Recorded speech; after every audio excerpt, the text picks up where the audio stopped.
हाँ जी दोस्तों, जय गुरुदेव। कैसे हैं आप सब? जी मैं आशा करती हूँ आप सब बहुत अच्छे होंगे और बहुत अच्छा कर रहे होंगे अपनी अपनी लाइफ में। तो दोस्तों हम अपना बता दें कि हम दोनों तो बहुत खुश हैं। हमारी खुशी अपनी चरम सीमा पे है, क्योंकि हम पहुंच गए हैं उस आध्यात्मिक पावन पवित्र स्थल पर जिसका जिक्र मैंने आपसे लास्ट व्लॉग में किया था ना जी। तो दोस्तों ये वो पावन अलौकिक और अद्भुत जगह है जहां आकर आप खुद को किसी और दुनिया में पाते हैं। मानो आप कलयुग में नहीं सतयुग में आ गए हैं। जी कुछ ऐसा ही एहसास होता है यहाँ। यकीन ना हो तो आइए एक्सपीरियंस कीजिए, फिर समझ जाएंगे। जी तो ये जो मंदिर है, ये जो आश्रम है, ये मेरे बाबा जय गुरुदेव का है, जिनके अनुयायी देश विदेश में लगभग 20 करोड़ से भी अधिक होंगे। उनके अनुयायियों में हर तबके हर वर्ग के लोग शामिल हैं। अनपढ़ किसान से लेकर प्रबुद्ध वर्ग तक के लोग हैं। यहाँ हमारी ही तरह यहाँ कई महान हस्तियों का आना जाना भी लगा रहता था। कईयों ने आकर अपने गुनाहों की माफी मांगी, तो कईयों को एक नया मार्गदर्शन प्राप्त हुआ। कईयों के तो काम भी बन गए। जी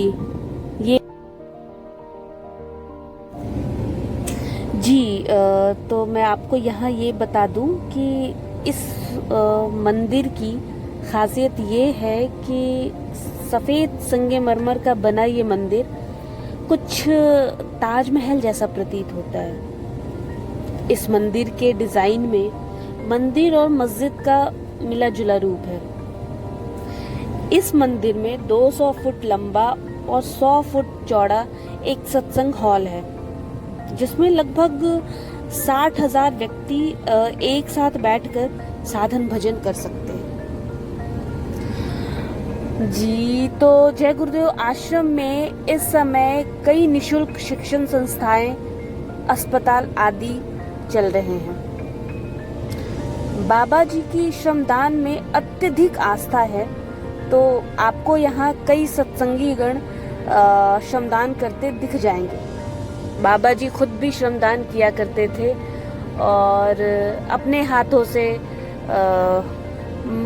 मंदिर निर्माण में उन्होंने काफ़ी सहयोग किया है।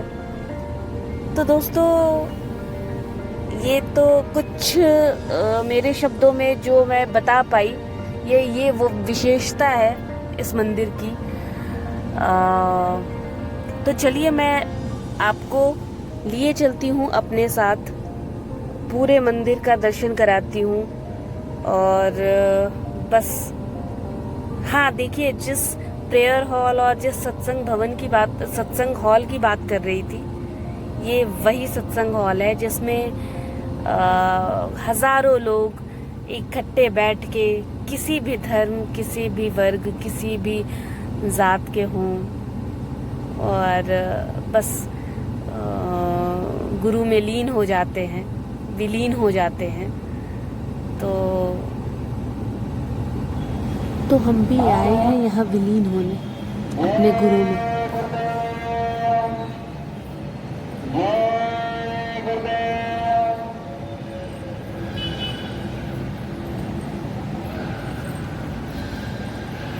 आपने सुनी होगी आवाज़ जो मेरे पीछे अनाउंस हो रही है जी, जो मैं हमेशा बोलती हूँ। ये पवित्र नाम, ये पावन ध्वनि। तो दोस्तों मैं आपको बता दूं कि मैं कहाँ हूँ। बहुत लोग समझ गए होंगे, जो मुझे जानते हैं वो समझ गए होंगे कि मैं अभी कहाँ हूँ। तो दोस्तों मैं हूँ अभी कृष्ण की नगरी में। लोगों के लिए ये कृष्ण की नगरी है, पर मेरे लिए ये वो पावन और पुण्य जगह है। मेरा ये वो पावन धाम है जी, मेरे लिए ये गुरुदेव का धाम है, जय गुरुदेव का धाम है। और मैं बहुत बहुत बहुत खुश हूँ, बहुत एक्साइटेड हूँ कि मैं बहुत साल बाद आई यहाँ पे। तुम तो रुक जाओ, यहाँ ठहरे हो, कहाँ देखो आराम से ठहरे। यही है बाबा, हाँ? यही है, यही ठहरेंगे, बैठिए। ना ना यहाँ ना ठहरने नहीं है, नहीं बाहर ठहरने नहीं है। अरे ठहरेंगे नहीं, हाँ? बैठिए तो, हाँ हाँ बैठिए। हाँ आप बताइएगा, हाँ बोलिए। आप कब से हैं यहाँ पे? हम हाँ। हम तो 18 तारीख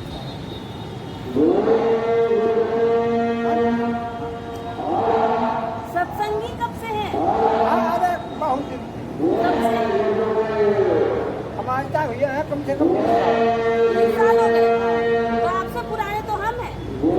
हम तो बचपन से हैं। हम तो गोद में आते थे। तो बढ़िया।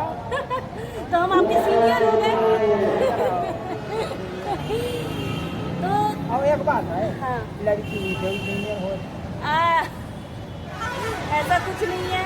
आप हमसे बड़े हैं, उम्र में बड़े हैं, ना और आप हमारे सत्संगी ना भाई हैं। अच्छा अच्छा अच्छा, नहीं होती। हाँ हाँ। तो बाबा आप कहाँ से हैं? हम जिला सैयानपुर से। अच्छा अच्छा, तो लखनऊ के पास ही है? सैयानपुर कहाँ पे? लखनऊ से तो बहुत दूर से। मुझे नहीं पता कहाँ है। सीतापुर के पास। सीतापुर के पास? नहीं, लखीमपुर से बाद लखीमपुर के पास? लखीमपुर सीतापुर के पास में पड़ता लखीमपुर सीतापुर के बाद सैयानपुर पड़ते। अच्छा अच्छा, ठीक है। पहले शाहजहाँपुर पड़ेगा, फिर सीतापुर पड़ेगा, फिर लखनऊ। हाँ अच्छा अच्छा, तो आप यहीं रहते हैं? हाँ आइए भाई। ये सत्संग के लिए आए हैं? हाँ सत्संग के लिए? तो ये गुरु पूर्णिमा कब शुरू होने वाला है? आपको पता है ये मंदिर कब से बन रहा है?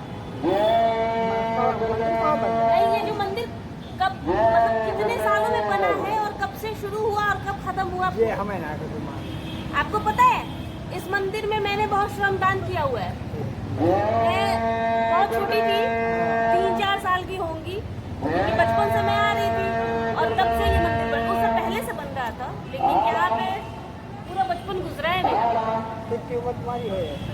अब उम्र ना पूछिए, लड़कियों की उम्र नहीं पूछते। तो और आपको यहाँ लगता कैसा है? कैसा लगता है? हमें बढ़िया लगा। लगता है? तो रहते कहाँ हैं आप यहाँ पे? हमारे कमरा है। कमरा है, तो सेवा करते हैं दिन में, हाँ। और रात में कमरे में रहते हैं, और 10 बजे चले जाते 10 बजे चले जाते हैं। भोजन भंडारे से मिल जाता है? हाँ भोजन भंडारे। जी जी जी। तो घर जाने का कोई इरादा नहीं है? अब भाई कोई अब हमारी इरादा कहाँ है, घर कहाँ कमाई करें। सही कह रहे हैं दोस्तों। कहते हैं ना कि मनुष्य जीवन का मुख्य और अंतिम जो लक्ष्य होता है वो होता है मोक्ष, है ना दादा? एक मिनट बाबा, मैं जरा इनको बता दूं कि हम लोगों को मोक्ष कहाँ मिलता है। तो अगर आप यहाँ आ गए तो बस आपने अगर 4 धाम नहीं किया है और फिर भी अगर आप यहाँ पे आ गए, आपके 4 धाम पूरे हो जाने हैं और आपको मोक्ष मिल जाना है। हम जैसे लोगों का मोक्ष तो यही है, मक्का मदीना यही है ना? हाँ कहिए, क्या कह रहे थे? हम क्या कह रहे, हमारी हुआ की जिम्मेदारी। अच्छा तो हाँ, नहीं ठीक है।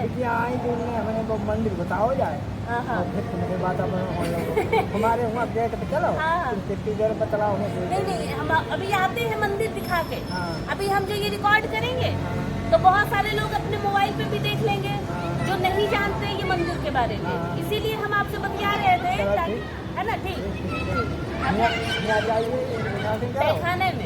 तहखाने में ना? हाँ तुम्हें सब बात मार। हाँ मुझे तो पता है, ये मंदिर बनवाया है भाई, पता तो है ही। जैसे तुम हमें बताओ ना काम, तुमने पूरी तो मैंने यही चले जाओ। ठीक है दादा, ठीक है। जय गुरुदेव। जय गुरुदेव।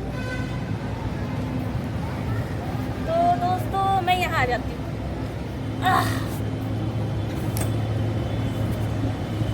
बस तो बहुत अच्छा लग रहा है, और इतने सालों बाद मैं यहाँ आई। और अब गुरुदेव, क्योंकि अगर आपने मनुष्य रूपी चोला पहन लिया है तो एक सर्टेन टाइम पे आपको उसको त्यागना होता है, ये रस्म है। भगवान राम भी आए तो उनको उनका चोला त्यागना पड़ा। कृष्ण भी आए तो भी उनको जो लीला करनी थी, जो भी होगा वो करके और उनको एक निश्चित समय में जाना पड़ा। तो गुरुदेव भी हमारे आए और अभी है नहीं वो, लेकिन इनकी समाधि यहाँ है। अभी मैं आपको समाधि भी दिखाऊंगी। लेकिन कहते हैं ना कि वो दया, वो शक्ति और वो आशीर्वाद, वो मेहर आपके साथ हमेशा बनी हुई होती है। तो एक ऐसी जो शक्ति होती है, अदृश्य शक्ति होती है, जिसमें मैं बहुत बिलीव करती हूँ और मेरे लिए बस यही है। जैसा कि साहब ने आपको बताया था कि भटक जाते हैं वो लोग एक ही दर पे। पीछे बहुत अनाउंसमेंट हो रहा है क्योंकि यहाँ पे अभी गुरु पूर्णिमा का कार्यक्रम शुरू होने वाला है 11 तारीख से 15 तारीख तक। हम लोग खैर पहले आ गए बहुत, अभी वो नहीं अटेंड कर पाएंगे। लेकिन वो एक शेर है ना कि एक ही चौखट पे सर झुके तो बेहतर है, भटक जाते हैं वो लोग जिनके खुदा हजार होते हैं। तो बस यही है। ये मंदिर आपको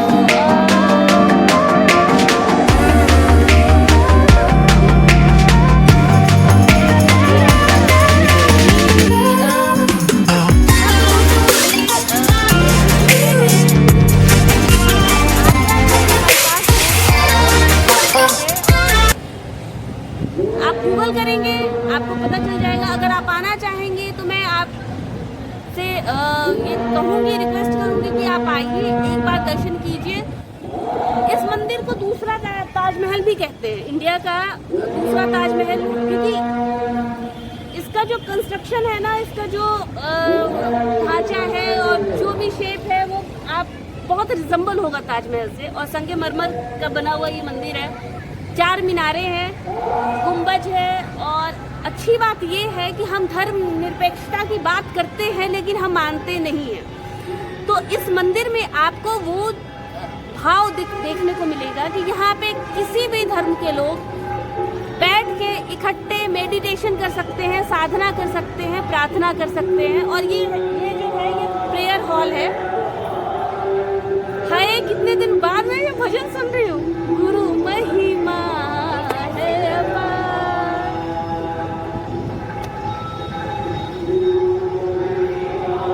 तो ये दोस्तों ये प्रेयर हॉल है और यहाँ पे हजारों लोग इकट्ठे बैठ के किसी भी जात के हो, किसी भी धर्म के हो, आपसे कोई कुछ नहीं पूछता, किसी भी राज्य से हो, किसी भी शहर से हो, आप यहाँ आएंगे, इकट्ठे बैठिए, मेडिटेशन कीजिए, गुरु का नाम लीजिए।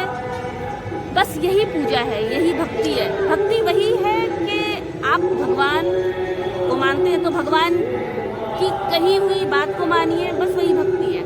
गुरु को मानते हैं, गुरु जो कहे बस उस बात को मानिए, वही भक्ति है। तो यहाँ भक्ति का वो पूजन और जल और उससे कोई संबंध नहीं है। बस इस संस्था की कुछ शर्तें हैं, शर्त बोलिए या एक स्लोगन बोलिए या जो भी बोलिए, आपको शाकाहारी रहना है, सदाचारी रहना है, शुद्ध विचार, शुद्ध आहार इसका पालन करना है। क्योंकि आहार शुद्ध हम लेंगे तो विचार शुद्ध आएंगे। यही है कि आपको बस आप विचार शुद्ध रखिए, आहार शुद्ध रखिए बस, क्योंकि विचार से ही आप पॉजिटिव और नेगेटिव बनते हो। सही है। आहार का आपके विचार पर बहुत गहरा प्रभाव पड़ता है कि कहते हैं ना, जैसा खाओगे अन्न वैसा होगा मन, और जैसे पियोगे पानी वैसी होगी वाणी। तो दोस्तों चलिए मैं अपने गुरु का दर्शन आपको कराती हूँ। मुख्य रूप से उनकी प्रतिमा नहीं और उनकी फोटो लगी है इस प्रेयर हॉल में।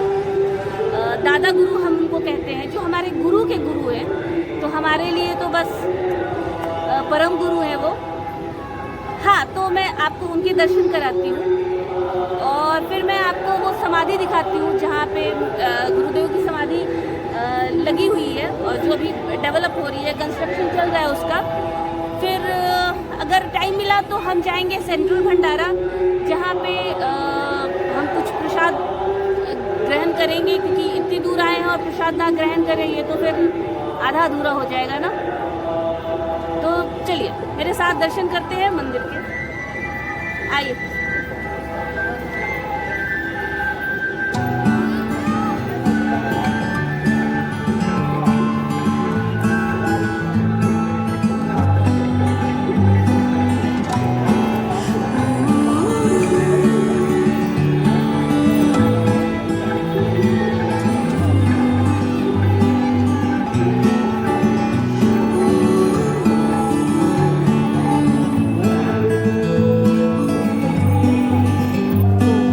दिख रहे होंगे, आप देख पा रहे होंगे कि हमारे दादा गुरु जी।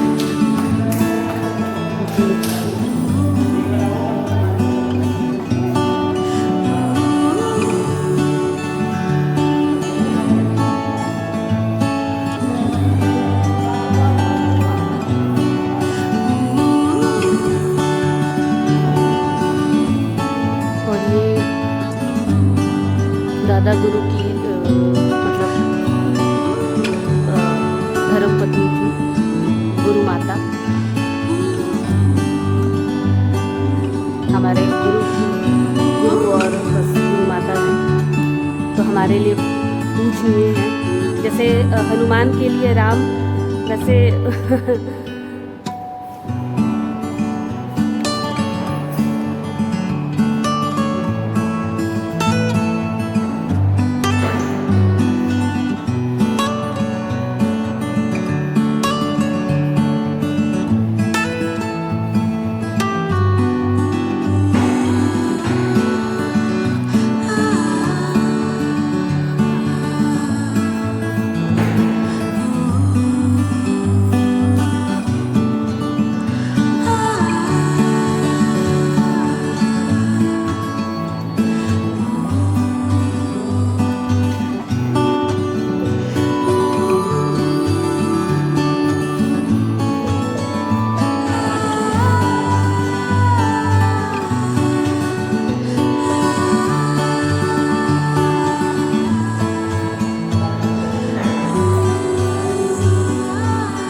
बाबा जगदेव कैसे हैं आप? ठीक है, यही रहते हैं? अच्छा लगता है? अरे अब गुरु महाराज के यहाँ नहीं अच्छा लगेगा तो कहाँ अच्छा लगेगा। बिल्कुल सही बात कही आपने, सही बात। आप लोग कितने लकी हैं, कितने आप लोग भाग्यशाली हैं कि आप सेवा कर रहे हैं और आपकी जिंदगी बस यहीं गुजर रही है। भाग्यशाली तो जी जी, वो है ना प्रार्थना, भक्ति करे तो छूटे ही मेरे प्राण गुरु जी, यही मांगू मैं बस। ठीक है दादा, जय गुरु। लखनऊ? अच्छा, लखनऊ तो पास में हमारे। आप कहाँ से हैं? बहराइच। अच्छा जी, 30 किलोमीटर। अच्छा अच्छा, बाराबंकी पड़ता है। जी जी जी। हाँ, हमारे पड़ोसी निकल गए सब, इनको दिख रहा है।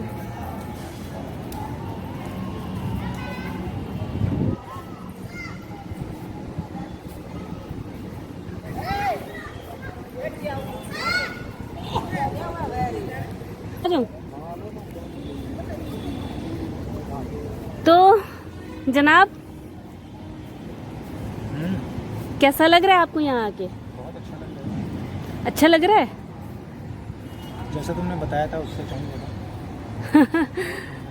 और इमेजिन कर रहा हूँ कि तुम भी यहाँ पे दौड़ रही होगी कभी।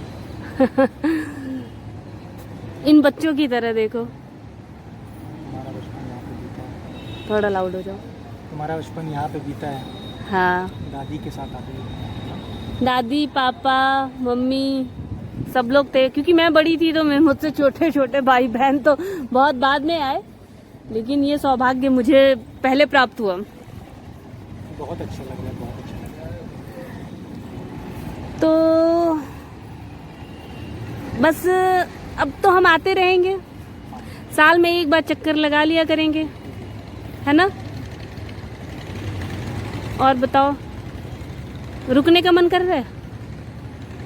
मन तो कर रहा है, जगह ऐसी है कि जाने का मन नहीं कर रहा है। बहुत शांत और पहली बार आए हो ना, तो वो वाइब्स फील हो रही है जो मुझे हो रही है, या जो मैंने एक्सपीरियंस किया है, क्या तुम वो एक्सपीरियंस कर पा रहे हो? बिल्कुल शायद कर पा रहा हूँ, वो भी एक्सप्रेस नहीं कर सकता लेकिन हाँ, बस वही है, गुरुदेव होते तो फिर बात कुछ और होती, लेकिन बस उनकी महिमा है और उनका आशीर्वाद है, और मुझे लगता है उनकी छत्र छाया में हम हैं, तो हमारे लिए कई पड़ाव उनका नाम लेके पार किए। कई पड़ाव, हाँ, बहुत कठिन पड़ाव, और बहुत आसानी से पार कर लिया हम लोगों ने। उनके नाम में कुछ बस यही हमारी तो यही है ना मान्यता की, सफर कितना भी मुश्किल हो प्रभु आसान कर देंगे, और किया है। गुरुदेव का आशीर्वाद रहा है हमेशा, और हमने जब याद किया है। तो जी हमारे आने का एक मकसद तो ये था कि बहुत दिन हो गए थे, मुझे बहुत साल हो गए थे इनफैक्ट आए हुए, लेकिन एक मकसद ये था कि हम शायद शुक्राना पढ़ने यहाँ आए हैं, शुक्रिया अदा करने आए हैं गुरुदेव का। उन्होंने इतनी सारी चीज़ों से हमें नवाजा है, और उन्होंने हम दोनों एक साथ बहुत कठिन समय में, कठिन परिस्थितियों में बहुत साथ दिया है, और मतलब हम बता नहीं सकते कितनी दया रही हमारे ऊपर, और अभी भी है कि हमारी हर चीज स्मूथली हो गई, और हम दोनों को मिलाने में भी गुरुदेव का बहुत बड़ा योगदान है। देखो, मैंने इतने कर्म किए ना अच्छे, ये मंदिर बनवाया, भंडारा लगाया, तो मुझे देखो तुम मिले हो, सुनो तो। सीरियसली कह रही हूँ, तुम फील करो। हाँ, तो दोस्तों, ये थी एक छोटी सी झलक, एक मुख्तसर सा तारुफ मेरे परमपिता परमात्मा का।